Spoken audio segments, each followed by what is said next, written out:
Huawei, once celebrated as China's last bastion of technological strength, is now staggering toward a precipice, its vitality draining. In August 2025, a stark financial report tore away the facade of Huawei's myth. Revenue increased, yet profits plummeted 32%, and total liabilities soared to 712.1 billion yuan. Picture this: a figure clad in designer attire, exuding success, enters a hospital only to learn their vital organs are failing. Huawei Investment and Holding Company, Limited's financial report for the first half of 2025 reveals revenue of 427 billion yuan, appearing stable on the surface. But the alarming truth lies beneath. Net profit was a mere 37.2 billion yuan, down a staggering 32% from the previous year. Profit declines outpaced revenue growth, with operating costs rising 9.33%, while revenue grew only 3.95%.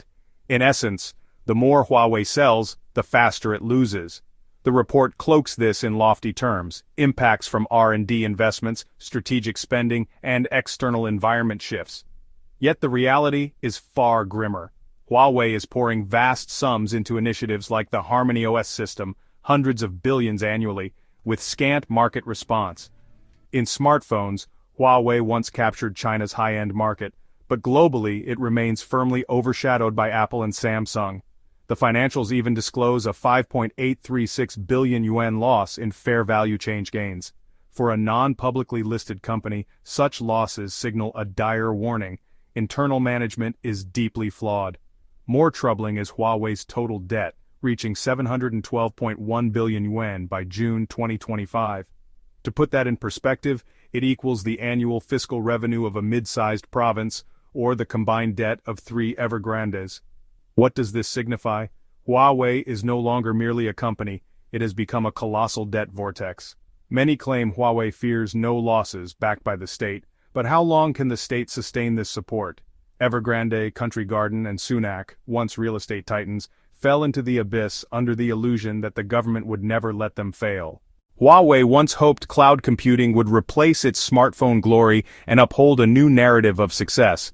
Reality, however, delivered a sharp rebuke. In the first half of 2025, Alibaba Cloud retained its lead in China's cloud market with a 33% share, while Huawei Cloud lagged at 18%, not only trailing but also pressured by Tencent Cloud and JD Cloud. Profitability is even bleaker. Industry sources indicate Huawei Cloud was already unprofitable in 2024, with turning a profit in 2025 set as a critical goal, yet it remains elusive. CEO Zhang Ping-an initiated sweeping layoffs, restructuring product, public cloud and R&D divisions, impacting thousands of employees. Amid this turbulent reorganization, Huawei Cloud faced a plagiarism scandal. The research team, Honest AGI, accused Huawei's Pangu model of copying Alibaba's Tongyi Qianwen. While Huawei denied the allegations, it admitted to referencing open-source practices, an implicit concession of lacking true original innovation. In China, Huawei may still lean on patriotic sentiment for survival, but abroad, it is a pariah. In 2019, the U.S. imposed comprehensive sanctions, barring Huawei from American partnerships. By 2022, the U.S. Federal Communications Commission banned Huawei equipment from its market. By 2025, this exclusion widened. The Five Eyes Alliance, comprising the US, UK, Australia, Canada, and New Zealand, fully prohibited Huawei equipment, with India, Japan, Vietnam, and 10 EU nations following suit, restricting or banning Huawei from local 5G projects. Consequently, Huawei's once expansive overseas telecom equipment business has been steadily eroded. Some suggest Huawei could pivot to electric vehicles, smart cities, or the HarmonyOS ecosystem. Yet these sectors are fiercely competitive, demanding endless investment with no assurance of survival until results emerge. In the public narrative, Huawei is portrayed as China's hope, a beacon of national technology. But the reality is harsh. Its profits cannot sustain it, its debt is overwhelming, its cloud business lacks a viable future, and its international markets are nearly sealed shut. If the 2019 sanctions were a severe blow from the US, the 2025 financial report serves as Huawei's death certificate in its home market. Huawei famously declared, "As a non-listed company, we can invest freely in R&D." This sounds bold, but its true meaning is clear. Huawei answers not to investors, but to the party. How financials are presented, how profits are explained, how debts are framed, These are secondary. What matters is political alignment, serving as the party's instrument at pivotal moments. This is the secret of Huawei's endurance. Some quip that Huawei is a privatized, state-owned enterprise, ostensibly private, yet its fate is inextricably tied to the party. When the state needed 5G to expand globally, Huawei was thrust to the forefront. As the US-China tech war intensified, Huawei was molded into a national hero. When internal economic turmoil required distraction, Huawei became a patriotic emblem. Thus, no matter how dire the financials or how vast the debt, Huawei will not fall. Its collapse would not merely shame Huawei but the party itself. The debt issue exemplifies this. A 712.1 billion yuan liability would have crushed any ordinary company, yet Huawei persists. Why? An invisible lifeline: bank loans. Huawei secures low-interest credit unattainable for typical private firms. Public records show it receives billions in research subsidies and policy protections annually. In China, telecom operators' bulk purchases of Huawei equipment provide the greatest lifeline. It's akin to a terminally ill patient sustained by daily transfusions, able to move briefly but collapsing if the supply ceases. Ironically, Huawei's struggles haven't deeply stirred the public. Many remain immersed in the narrative of Huawei as national pride. Huawei Mate phone launches are hailed as collective triumphs, and despite exorbitant prices, cries of "Support domestic, buy Huawei, love your country" persist. Yet in 2024, Huawei's global smartphone market share was a mere 2%. HarmonyOS has negligible overseas presence, unable to enter mainstream international app stores. Huawei Cloud trails Alibaba domestically and is a marginal global player.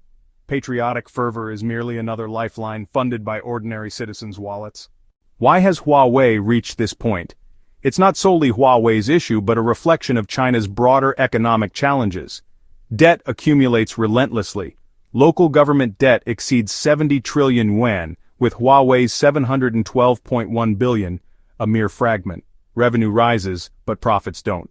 China's GDP growth in the first half of 2025 was 4.6%, yet fiscal deficits reached new peaks. Economic growth is superficial, with profits shrinking. International isolation and export sanctions mirror Huawei's product bans, a portrait of the nation's predicament. Huawei is not an outlier but a product of the system. Some argue Huawei cannot fail while the party stands behind it, a supposed strength.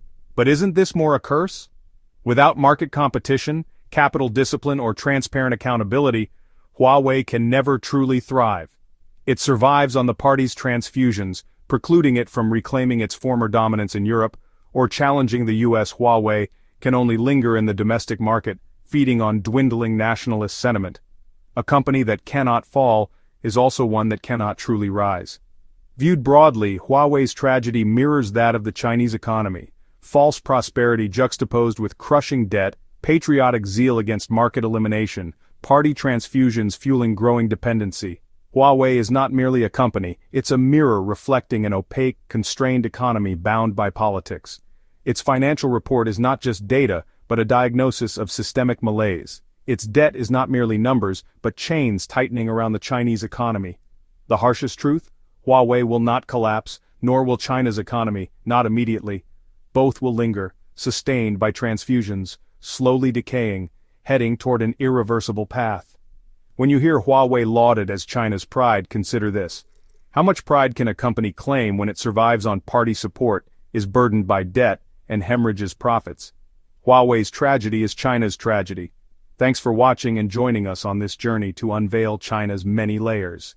If you found this video insightful, please give it a thumbs up, share it with others, and hit that subscribe button to stay updated. See you in the next video.